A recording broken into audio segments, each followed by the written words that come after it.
Welcome everybody to the first Worth and Wealth webinar of 2025. We are talking about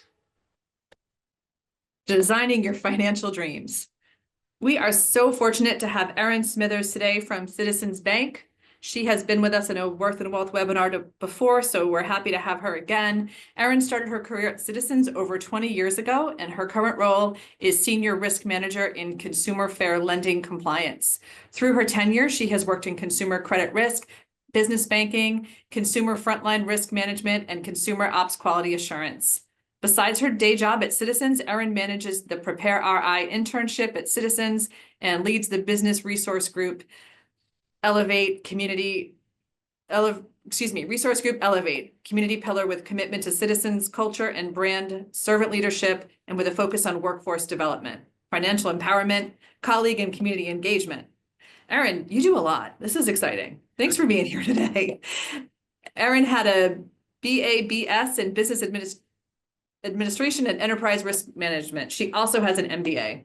All right, I'm excited for this conversation. Thank you so much again for being here. I don't think I said who I am, not that it matters because Erin's presenting, but my name is Carrie Palazzo. I work with the Office of Economic Empowerment. I'm joined by my colleague, Jennifer Duran, who will be in the chat so that if you have any questions today, we can get those answered through the chat. We'll also have time at the end. So please welcome Erin and looking forward to the conversation. Thank you so much, Carrie, for that introduction. Happy New Year, everyone. I am really excited to be here to present this session because I think it's so important to building our financial future. All right, so today we're actually talking about how to build your financial future. So start from there, let's talk about the three major topics that we're going to touch upon. So the first one, we're going to talk about what exactly is an asset and how do we start to think about asset building, right? And the second topic we want to talk about is how assets can create financial foundation for either achieving our hope and dreams. And the last portion that we're going to touch upon a little bit and to talk about that cars as an asset. So how to purchase cars, what type of options that you should consider. So for that being said, let's get this started. And they are actually three types of assets. So they're physical asset, they're financial assets, they're also productive asset. So when you think about these are just keywords, right? So physical assets are really valued based on their resale values. So financial assets are valued based on their actual values. So it means the dollar values, right? It's connecting to the numbers. And productive assets are generally not valued in dollars. So for that being said, I want to see that. Let's take a look of the next exercise. I want you to put your answers in chat and let me know that first. Let's take a look at this together. So a new computer, what you can answer in chat is that an asset? Yes or no? And also you can think about it, is that a productive asset? Is that a financial asset? Is that something else, right? So let's start with a new computer. What do you think, new computer? Is that an asset? And what type of asset is that? All right, productive, physical asset, okay. Anyone else? Let's see. Financial asset, physical asset. All right, so we have different answers on this. Anyone else? All right, let's keep on going. What about credit card? What do you think about credit card? Would you consider credit card as an asset? And if it is, what type of asset? And college degree? Inventory in the business? You credit history and credit scores. What about lunch at a restaurant? On-the-job training, money in savings account, cell phone, house you own, and cable television service. So let me take a look of the chat. Productive. Great. I love these answers. So let's actually quickly go over some. So a new computer, it's certainly an asset, right? It's actually, I would consider that's a physical asset. But at the meantime, if you're using that to, let's say, purchase, doing trainings or anything else, that could actually be part of what would be considered as a productive asset, but by itself, it's really a physical asset, right? So credit card, it's the plastic. Is that itself an asset? Not really, because it's just the credit card. It's a plastic. It doesn't really having any values to it itself. A college degree, it is an asset. It's a productive asset because it can help you to make more money. It could help you to maybe getting a better jobs. It could, depending on different factors, right? So nowadays that with the workforce is changing, jobs are changing. So depending on the degree, so certainly, although it is a productive asset, but it really depending on what are you getting, right? So inventory in business, certainly an asset, right? And your credit score and your credit history and your credit score, these are definitely productive asset, is because if you have better credit scores and better credit history, this is going to allow you to getting a better car loan, getting a better student loan, maybe getting home equity loan or mortgage, right? So definitely lunch at the restaurant, it's not an asset. It's just simply a action or activity that you do. Renting apartment, it's actually a rented apartment. It's not something can be converted to cash, right? It's you renting an apartment. It's not necessarily something you own. So it's not a physical asset. However, we could also argue to see that it really depends, because the alternative is that if you don't have a physical place to stay, then, especially now, I'm in Providence. We're opening 24-hour warming centers everywhere. I think even including maybe Providence City Hall. So I would argue that to actually rent an apartment, have a place to stay, is a physical asset in some ways to support you, right? So on the job training, it's a definitely productive asset. And a cell phone, and also cell phone money in the savings account or cable television, a house that you own, those are all assets. And cable television service, you can't really transfer that to elsewhere, and you don't actually own that service itself, so it's not an asset, right? So let's quickly take a look and go back to see that this definition. So physical assets are valued really based on their resale value. So if it's not something you own or you can resell it, and it wouldn't be considered as a physical asset, right? And financial asset is really based on actual value. So for example, I work outside sometimes as a freelance photographer. So my cameras, not only they're my physical asset that I can resell them, but in some ways the physical asset could turn into financial asset because it helps me to actually getting freelance jobs and to be able to take better pictures. And productive assets are generally not valued in dollars. However, they have a hidden values.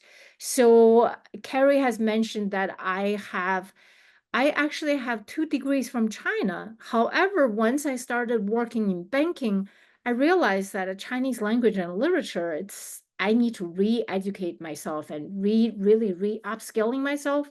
That's why I went back to actually getting a business degree relating to the field that I'm in. So the productive assets through education, in some ways, it cannot be measured in dollars. However, they could be very long lasting, right? So now let's take a look of the benefit of asset building. So first, they can certainly help you to increase your financial security. This could be related to either its income or your asset, right? So this could be something that could be a really, really good foundation, a solid foundation for your financial future. They are essential to achieve your long-term financial stability to grow your wealth as well.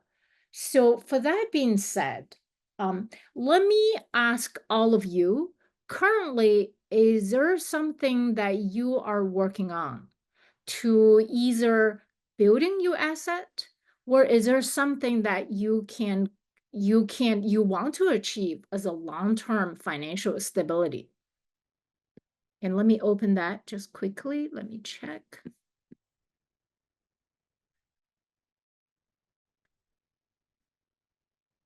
Working on savings and investment. Love that. Thank you. All right.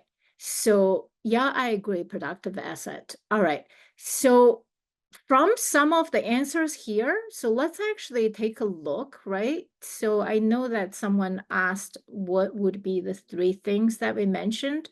So it is a physical asset, financial asset, and productive asset. So that's always great to actually starting something.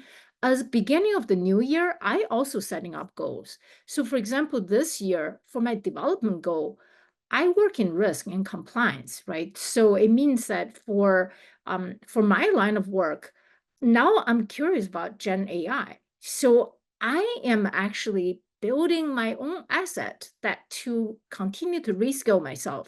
So I'm actually getting certified about AI in finances and AI in risk and AI in complaint. I mean, AI in compliance. What do you guys think that what kind of asset I'm building? Is that a financial asset I'm building? Is that a physical asset? Or is that something else? Productive asset. That's exactly it is. So free of debt to savings, working to increase investment, coming out of debt into having, I love those. Exactly. All right, working on your savings investment. I love these answers, definitely. You know what I notice is sometimes I still buy too many books. So I realize that I can get to them all. So I'm going to cut down some of the expenses, right? So you are absolutely right on that to actually getting a certification to understand about AI. I am not a tech person at all, by the way. I can never be a coder. I can never be a software engineer. But the thing is that Gen AI is here no matter I like it or not. So rather than to actually resisting learning new things, I can make that becoming part of the asset. Because think about that, the productive asset could actually play into my financial future. It could potentially play into something that for my career path, right? So that's definitely correct. All right, so let's see. Go to library for books. Thank you. Kat, Katerina, that's absolutely because you know why? Sometimes I listen to a lot of podcasts, right? And every time I listen to a podcast, and I always get so influenced about the book that they're referencing to, and then I would buy them and I don't read them. So I said, that's one small, short time goal that I'm actually creating, right? So I love that. And definitely that, in order to actually benefit from building up our asset, you really need to be very careful of all of these foundations. All right, so let's take a look at the next slide. So also, there are a lot of benefits about owning asset. So there are some of the things that it's listed here. I want to also open up the chat to see that besides some of those things are listed there, is there anything that is missing that is listed here as a benefit of owning asset? Residual income, generational wealth. Absolutely. And I think somebody actually mentioned about, deduction in debt or creating savings. I absolutely agree. I think in financial empowerment, one thing I often talk about is that you cannot just looking something individually as if they stand alone. They don't, right?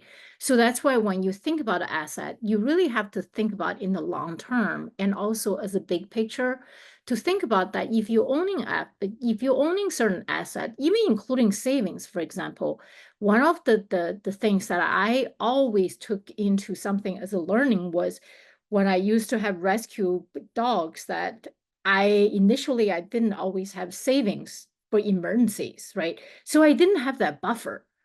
From learning that couple of the emergency vet visits, that creates such a big expense that, let's say, one of them actually was $3,600 on the credit card, even though I was able to pay it off after 3 months, but still that's, creates interest and something else. So I did start start an emergency savings account, not just for the vet emergencies, but also I actually start to invest in vet insurance through what Citizens offers, right? And besides that, we live in New England. So guess what? I don't know when my tire is going to go out. So it's always good to building out a savings account as a buffer. And also having certain asset, we talked about that, this productive assets. It could also be, help you to achieve your goals.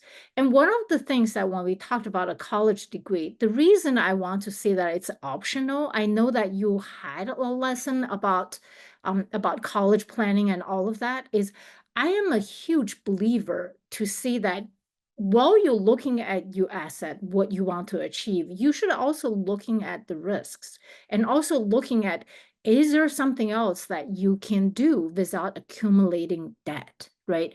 Because having debt, it's not empowerment. So, I'm not sure if all of you were in my previous classes, I often talk about that. I was a single mom for 16 years. I was able to put both my children through boarding schools and colleges, and including master degrees for my daughter and myself, debt free. It was because I was able to help them look for the colleges that would offer scholarships, meet our need. And at the meantime, both my children were in performance art and also they were athletes and they are lifelong volunteers. So when you have a comprehensive portfolio of who you are and also complete this your personal strengths, the skill set, and guess what? Now you have a package, right? Through that, you actually building out some of the skills about your pitch and something else that you can go talk to the admission officers and really getting financial support, getting scholarships, and finding out FAFSA how to, because all of that is part of the financial empowerment, right?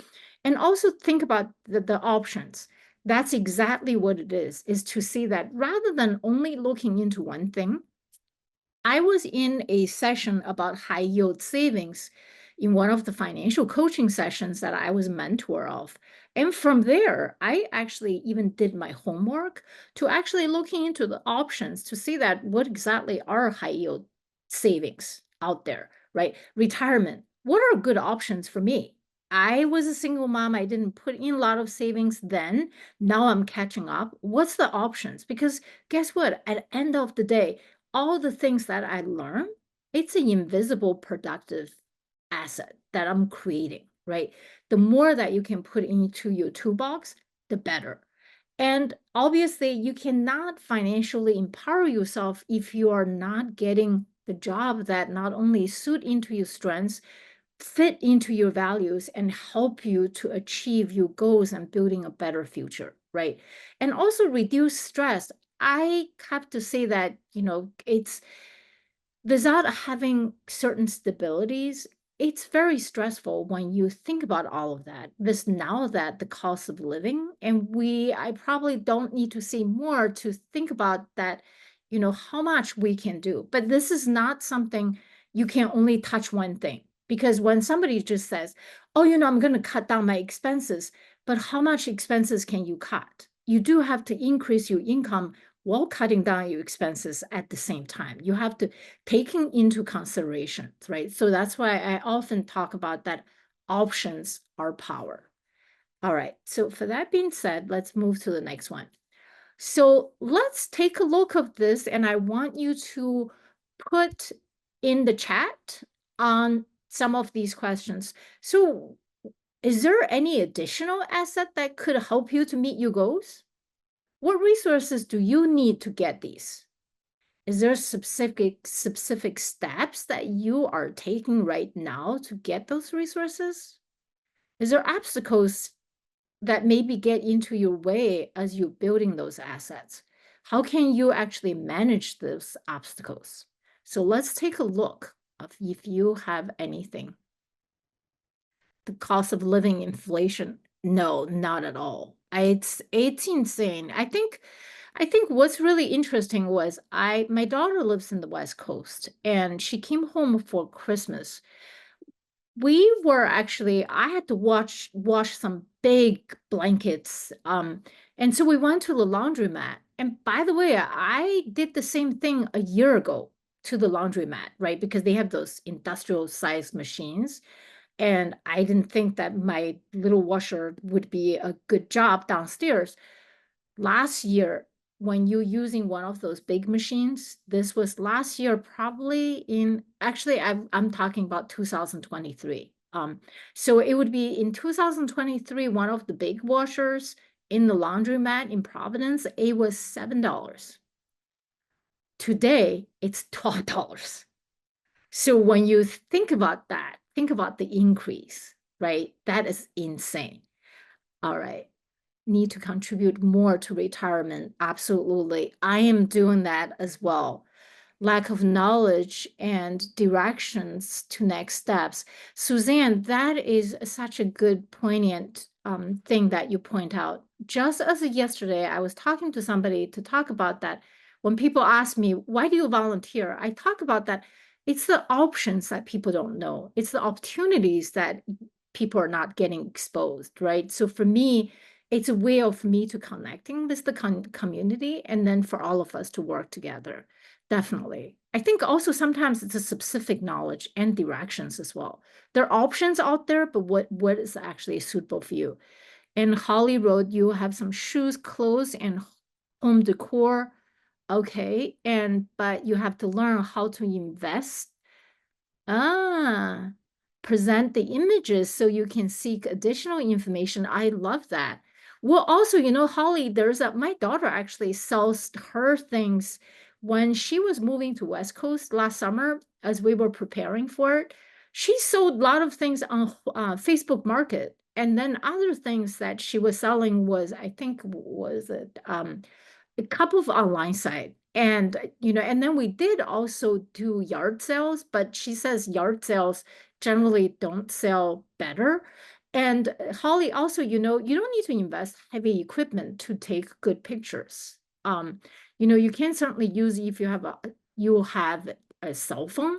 Nowadays, cell phone takes really, really good pictures. Just kind of Google product images and how to get there, and YouTube has a lot of tutorials. All right. Anybody have anything about managing obstacles? Yeah. I know I don't have the brand new one, but my iPhone actually, I didn't even realize that I can take pretty good profile pictures even with that. So, but I think I generally tell people that it really is matter about coming up a plan to bypass obstacles. I don't know about the word bypass though, Lori.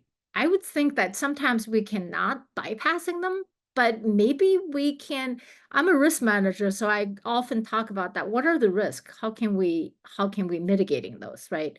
Let's see. Has cameras you could borrow. That's absolutely true. Exactly. Yeah, definitely. All right. So let's take a look. Yep. So all of these it's always good to think about the things that first, I think it's really important to actually think about the questions, right? What resources, if you have, for example, we mentioned about productive asset, right? I didn't pursue a certification in AI, by the way, before the bank, made a decision that they're going to cover all the expenses, because now I'm empowered this, if the bank is actually going to reimburse that, right? So that's why it's having resources is extremely important. All right, the copy of the slides definitely going to be sent it out, Holly. And what I'm also going to do, you need a new furnace or roof, for example. That's absolutely so true. I used to own a home, and now I actually moved back to Providence and rent an apartment because I no longer have any children at home, and I really don't want to be kind of being the slave having a home. So, that's why I think rather than to see that maybe an asset is good for somebody else, but maybe for someone else, that's a different, it really is depends, right? So yeah, so I forgot to mention that the copy of the deck will be available. I believe Jennifer and Carrie will send it out to you next Monday. And what I will also actually do is sending out you a workbook so you can take a look of all the things that we talked about, and then actually maybe even do the exercise yourself as well. Okay, so good question. All right. So now that we mentioned about asset and 3 type of asset, and we talked about that its asset is really something that you own, has values, and liability in the way that it's actually something you owe others. Usually it's money. So liability, for example, that a could be that you have a loan balance, you have a credit card debt, right? I mentioned that I had vet bills for I think 5 months before I was able to pay off the $3,600, right? And then the equity, it's basically in order to get to equity, it's basically you calculating all the asset combined, then you take a calculation to minus all the things that you owe. And that would actually come in term to the equity that you have. So for that being said, let's take a look. Let's do a quick exercise together here to try out what exactly would be liabilities and equity, right? So this one, Ezra, is decide that he really needs a car to get to work and to go to school. So he find a used car at dealership that worth $5,000. He has been saving $25 a week for the past 6 months. So now he has $600 to use as a down payment. So $5,000, I hope it's a Honda Civic that's going to last him for quite a bit. Let me just quickly check the notes. Okay, slides. Yep, you will get the slides. Can income become a liability? Income generally don't become liability. However, I think, I would say that it depending on what situation. So for example, before I mentioned that I would, rather than saying income as something you take in, maybe you can call that potential income, potential earning, right? So I would say that we can argue that can income be a liability? Yeah, depending on the job. If, for example, that freelancing for a company that it's really doesn't stand for its values, and maybe it's going to tarnish your reputation, I won't freelance for it. So even though there's a potential income, freelance income to be added, my answer would be a solid no, right? So it really depends. And also, I think sometimes my son used to talk about that when he was in high school. He would say, "Oh, mom, I think I'm going to do this thing." I sometimes I would say that, "Oh, that sounds amazing, but have you actually calculated what would it cost you to make that money?" Right? If the cost is more than what you earn, and not to mention you have to drive, you don't even drive, you don't have a car, somebody else has to take you there. Carrie probably knows this as somebody who has to drive her teenagers around. It's like, yeah, is that something you could achieve? So I would say that kind of potential income, maybe it's not something you should consider because it's not just a decision you can make on your own, right? So let me ask you this. What is the car value for Ezra to buy the car? This should be pretty easy. 5K, definitely. Yeah, 5K. Gross income. I think we actually talked about this in one of the sessions, but I can quickly touch upon this, Suzanne. So just like when we talk about equity, it's kind of, having that calculation. So what generally for incomes, there's a different incomes, right? So I mentioned that there's a salary incomes, there's also freelance incomes, there's gifts, there's public benefit, there's many different type of things that would be considered as income.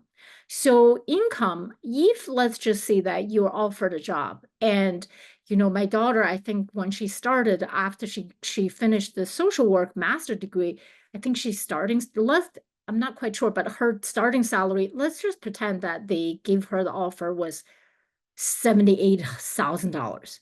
That's basically a gross income. Is she actually going to take home 75,000?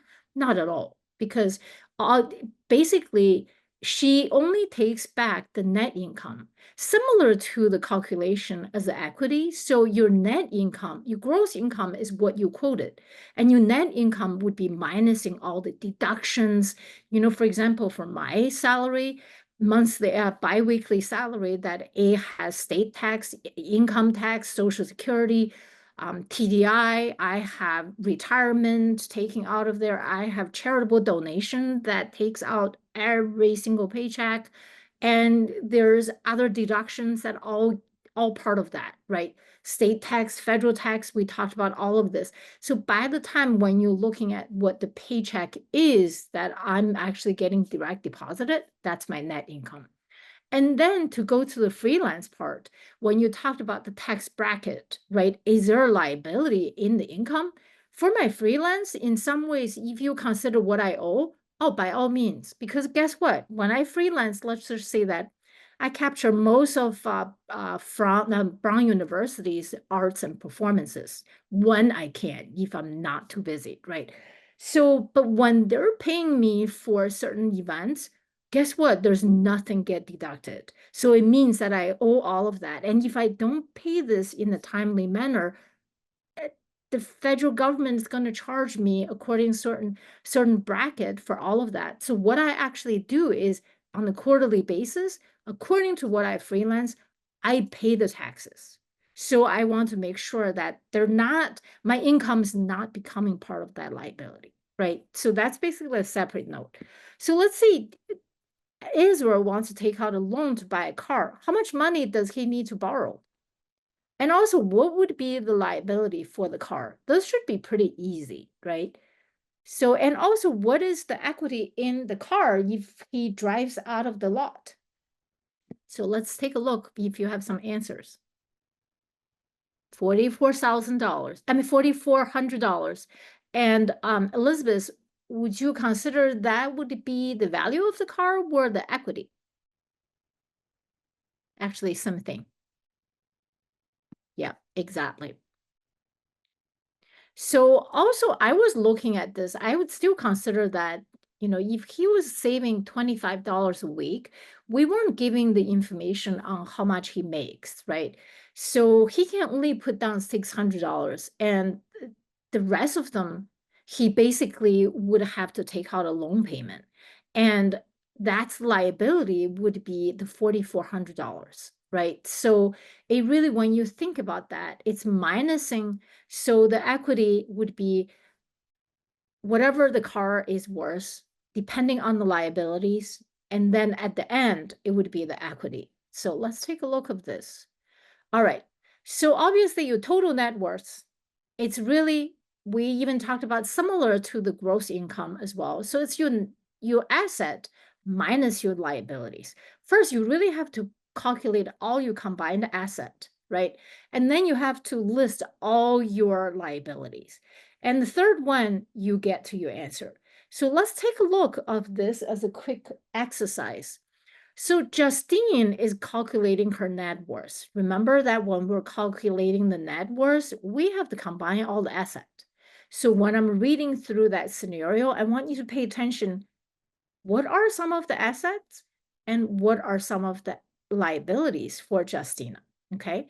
So, and for her net worth that she bought, she's calculating her home worth that she bought 7 years ago. Current value is $130,000. She still owes $100,000 on her mortgage. That's one, right? And she has $1,500 in checking, $500 in savings, and which she uses for emergencies. She also has a truck that she bought and used a few years ago. She could sell it for $2,000. She still owes $3,000 on the loan for the truck. And she also has a credit card with a balance of $1,000, and she has student loan balance for $15,000. She has a lot of furniture and heirlooms handed down from her grandmother, including some genuine antiques. These value could actually be estimated into $7,000 total. So here it's basically what would be how we listing her net worth from combining all the asset. So we know that combining savings and checking, and that's the balance of $2,000, right? The cars and truck that trade in value, only $2,000. That's if she's selling it, but she actually owes something else, right? More than that. But we're going to take a look of that in the next slide, which is liabilities. And then the house that she owns, the market value is 130, but she also has a liability on it. We're going to take a look on the next slide. And then she has the stuff that she actually inherited, and she could potentially sell them for at least valued at $7,000. So total combined, her asset combined of this, without having dividends and anything else and all other things, right, listed here. Pretty simple, straightforward. So that's actually, she has $141,000. And her liabilities, we talked about that she has $1,000 in credit card balance. She has $100,000 left in her mortgage. She still owes $3,000 in her car loans, and she can only sell the car for $2,000. And she has student loan for all of that. So the calculation should be pretty straightforward. It's really the asset minus the liabilities, and that gives us the $22,000. So that's basically how we calculating the net worth.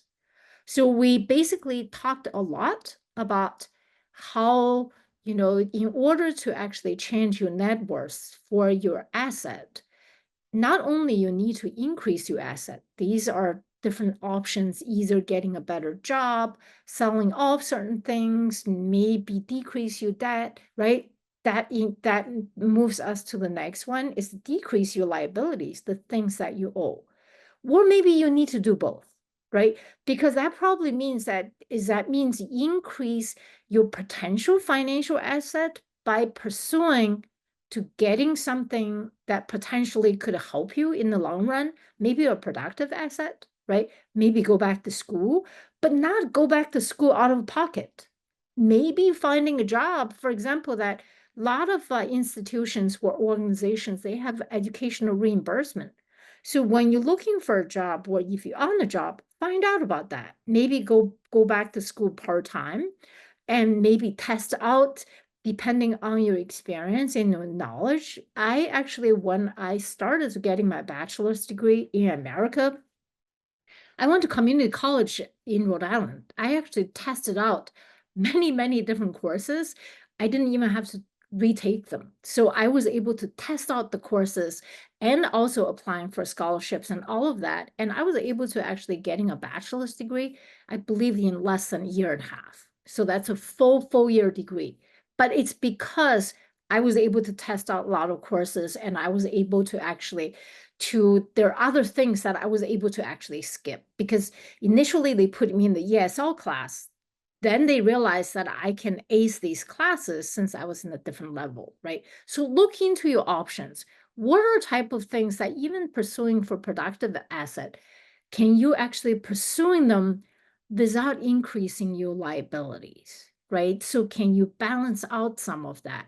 So I want to stop for a quick second to see that anybody have any ideas on how to increase your asset, decrease your liabilities, or maybe do both before we move on to the next slide? All right.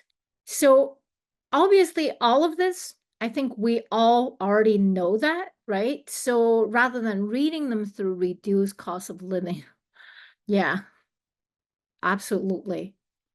I think also sometimes with cost of living, I try to think that what are the type of things, I think when you think about the cost of living, right? I try to really define what would be the need, what would be the want. For example, that I think with Suzanne, where Elizabeth mentioned that, yeah, borrow your books from the library. Well, guess what? Because having more books, it's a want. It's not a need. I don't need a book to survive, right? That's not going to carry me to the next day, even including, let's say, having lattes, we're doing all of these things. So there are a lot of things that you can take into consideration. Reduce, and let's say housing is most expensive. Absolutely. It is insane. Try to keep housing in certain percentage of income per month.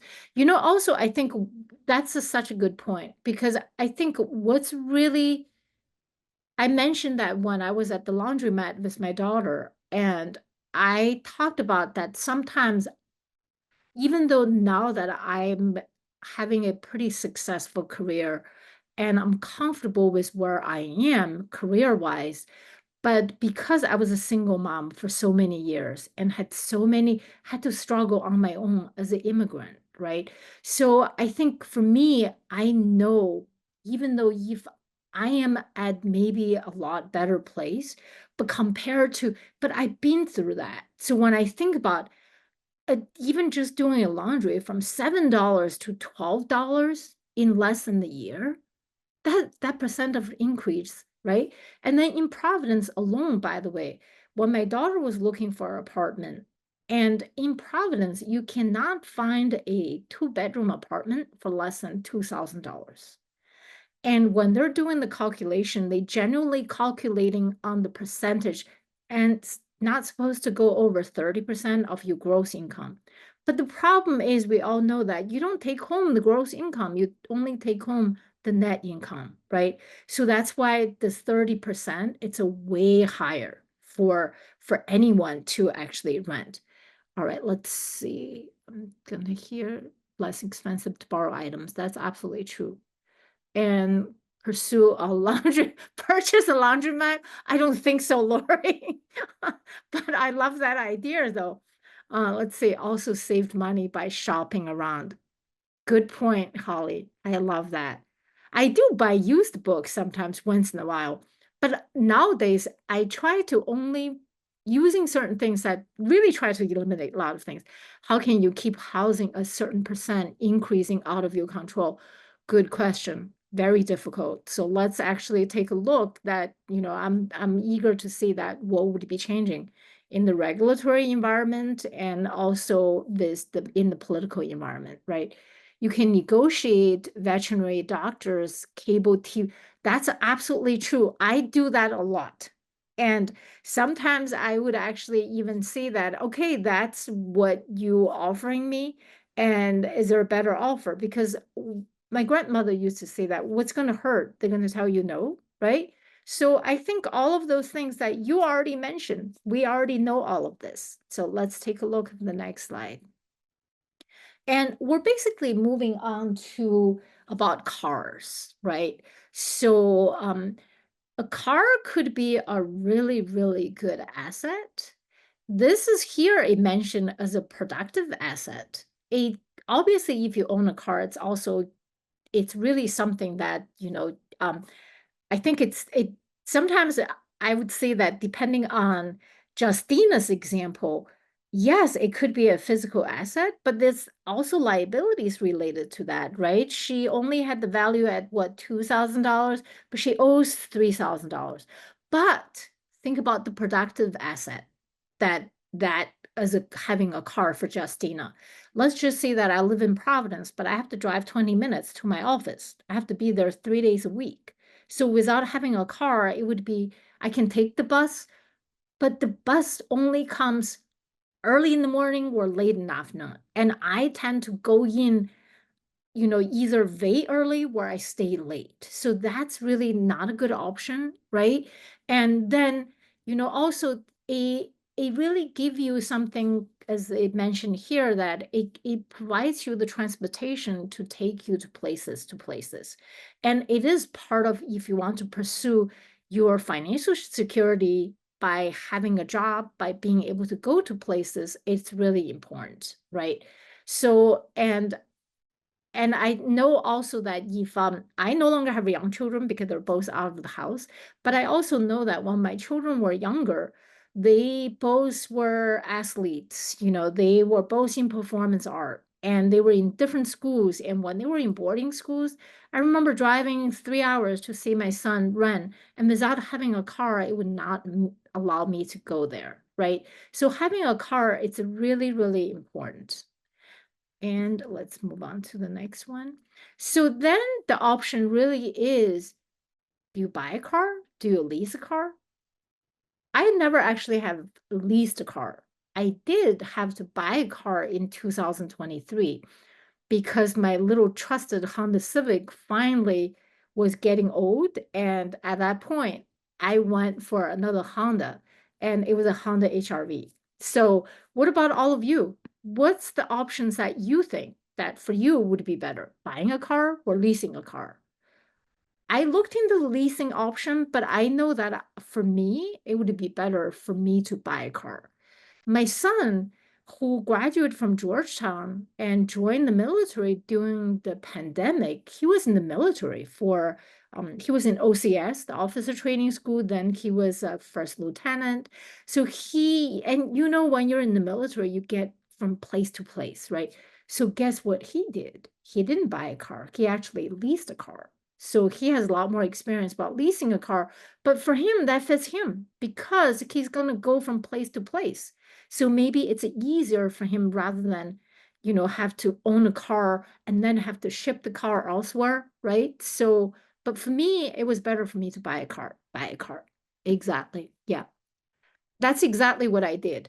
However, before I was buying a car, I really shopped around, even around the Honda dealers, in used cars, new cars, everything. And I have an adopted brother that I'm really one of my best friends that he studies cars all the time. So he listed all the blue book values, he listed the better dealers. We did a SWOT analysis. And what was really interesting was one thing we missed talking about options was that at that point, we actually missed to consider that it was a hot item. I don't know if you all remember, there was a huge supply chain issues with cars. So there were no Honda HRV, a brand new one and I think was around Thanksgiving 2023 available. So, and if I want to buy a brand new one, first I have to wait. And guess what else? That's actually what we didn't calculate. Can you all guess? Well, I checked the note quick. Buy a car settled in one place. Into I would say, Elizabeth, I feel like that's exactly what I did with my Honda Civic. I actually drove that for 16 years. Can go as many years without a car payment on the car. Absolutely agree. Yeah, I did pay a big down payment for my Honda Civic, so I think I paid it off within 2 years. But for the 16 years that I had the car had so many miles by the time I sold it.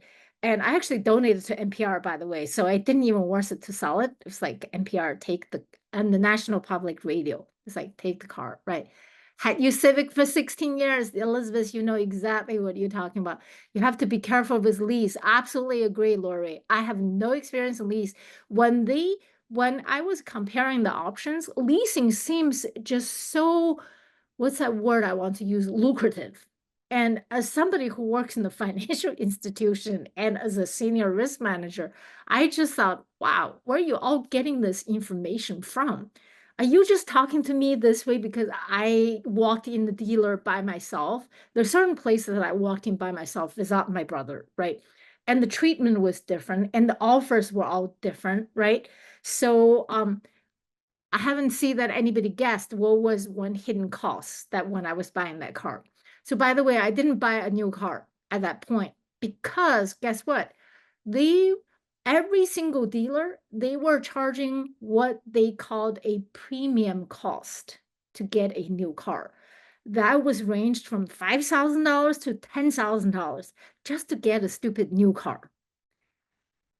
most places like car dealerships and body shops. That, Lori, that is so true. That is so true, right? So I absolutely agree with you. I really felt like that different treatment in there. So, and instantly from there, and I said, there is no way that, yeah, interest on the loan, exactly. So it was like, I am not paying a premium cost, what you call premium cost on the car loan, on the car, and not to mention that would be added to the car loan. Can you imagine, right? So I basically settled to buy a brand, it's an almost new Honda HR-V. It was what they had on the lot. And the car had 1,000 miles on it. It had all the things that I want. The only thing that it's different, it's not brand new. Well, guess what? I saved a lot and I have good credit scores. And I think it was Lori who mentioned absolutely. So I shopped around for the interest and sexism, absolutely right. Yeah. And so I shopped around for the interest and I really kind of saved up for down payment. And so from there, that's my car story. Any of you have car stories, Elizabeth? You have to go at 1 p.m. All right. Well, thank you so much, Elizabeth. So that's basically the logistics of this deck. Is I didn't want to kind of just to talk through this. I thought that that's why it would be more interesting to actually make this more interactive. That's what it is. So I want to open it up to say that for the last couple minutes, I really appreciate Carrie and Jennifer to support me through this and also having me on again. And I will be sending out the deck as well as the workbook to the both of them. They will forward it to you. And if you have additional questions, feel free to reach out. You know, they have my information as well. I want to leave at the end to say that if anybody has more questions. Close to retirement, needs to you know what, Suzanne? What I did is I mentioned that I was catching up on retirement, right? So one thing that always, thank you so much, Tammy. What all of us should keep in mind is that if you're getting a different job, you have a salary increase, you should be increasing your retirement. When you're looking into job options, getting new jobs, ask them for perks. Do they have educational reimbursement? Do they pay for certifications, right? Rather than focusing on vacation time, that's great, but I focus on what can lead to productive asset, right? And then look into other things. What is their perks, right? So all of this, asking the questions each time when you get a better income, increase your retirement and really shop around for high yield savings and taking all of what you have learned into actions. You can't certainly just kind of to say that cut down expenses without actually increase your income. So now that you know that the power is in your hand, options are power, right? And I want to say it again to thank you, Carrie and Jennifer. And all of you, if you have questions, feel free to reach out. Thank you so much, Erin. This was our third workshop together, and it's just been so much great information that you've shared. I had my calculator out today and was doing some math. So thank you so much for kicking off 2025 with Worth and Wealth with this workshop. Just a couple things before we wrap up. Let's see. Thank you, Erin. All right. Thank you so much. Thank you so much, everyone, for joining. So as part of Worth and Wealth, you do have the opportunity for up to 1 hour of financial coaching. And we did have some questions in the chat today that might be great to connect with Oriana Felkowski to further talk about and get some guidance and some information. There's a QR code, but as we've talked about, you're going to receive an email. In that email will also be the link to sign up to meet with Oriana.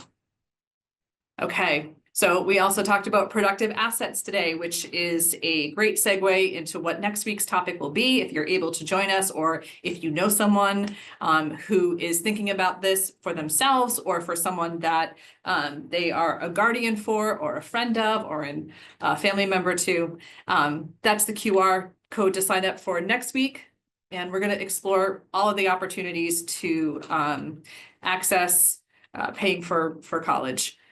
QR code, again, that will also be in the email. Okay, the state of Massachusetts offers digital financial education free for every resident of Massachusetts. Please sign up. There's some great info in there, videos, webinars, articles. Again, guess what? Yep, it's going to be in the email. All right, and when you sign out today, you are going to get a survey. It's really helpful for us to evaluate our programs and make improvements and continue to deliver great financial education. So please take a moment to fill that out. We appreciate your time on that. Thank you for joining us. Yes, thank you, Brian. MIFA is the point person, but they'll be exploring kind of everything in Massachusetts. We'll be talking about some of the new policies with Mass Educate, Mass Reconnect, but MIFA, yes, MIFA will be doing that workshop. Great, yeah, I'm excited. I've seen the slide deck. It's comprehensive. There's a lot of info, but it's going to be fantastic. So even if you registered and if you aren't able to make it, just know that if you register for a Worth and Wealth workshop, you will receive the recording, the slide deck, and additional resources. All right, great. Thanks, everyone. Have a great week. And for those who want to join, we'll see you next week.